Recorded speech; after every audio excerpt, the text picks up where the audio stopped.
And all of us need to assess ourselves. What is my relationship with my deen? What am I really doing for my akhirat? Really, I will be gone one day. Really, whether I like it or not. No matter how much I go to the gym, no matter how much I bench, no matter how many vitamin pills I pop, and no matter how many protein shakes I take, I will go. And in this day and age, Allahu Akbar, Allah Ta'ala has shown.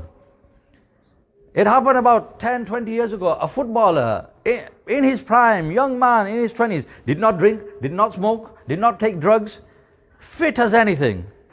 Some of the fittest athletes on earth.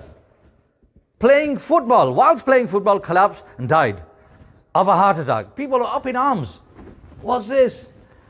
And because the people of the dunya, they feed us a lie. They say, what do they say? They say, eat well.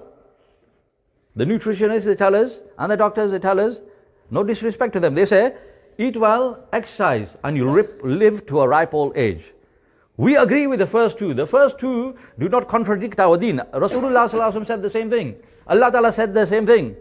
Kulu min tayyibati ma razaqnakum. Eat good things. Don't eat junk food. Eat good things and exercise. Look after your health. Right? Those two things, they comply with our deen. The third thing that's being told to us, and you'll live to a ripe old age. Rasulullah Sallallahu Alaihi Wasallam didn't say that. He said, eat well, exercise, but prepare for your death. It can come at any time. And they say you'll live to a ripe old age. But Rasulullah Sallallahu Alaihi Wasallam said, A'maru ummati ma bayna sittini wa sab'in.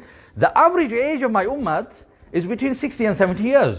He didn't say, in my age, in the desert age, when we're poor, when we've got stones tied to our stomach, when we're not getting nutritious food, then the average age will be that. And in 2022, in the 21st century, in the advanced age, where people will have all these vitamins and all, people will live to 100. He didn't say that. He said, up to the day of judgment.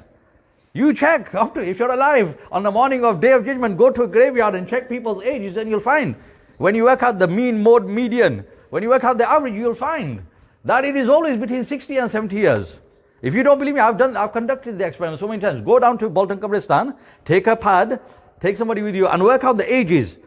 And you know, the first time I did it, it came to something like 61 years old. I thought, Allahu Akbar, between 60 and 70, Rasulullah Sallallahu Alaihi Wasallam said it. So the next time I went, I purposely picked out, I went into the non-Muslim part of the cemetery, the old part, and I found out, like, you know, people who had hit a century kind of thing, or got close to a century.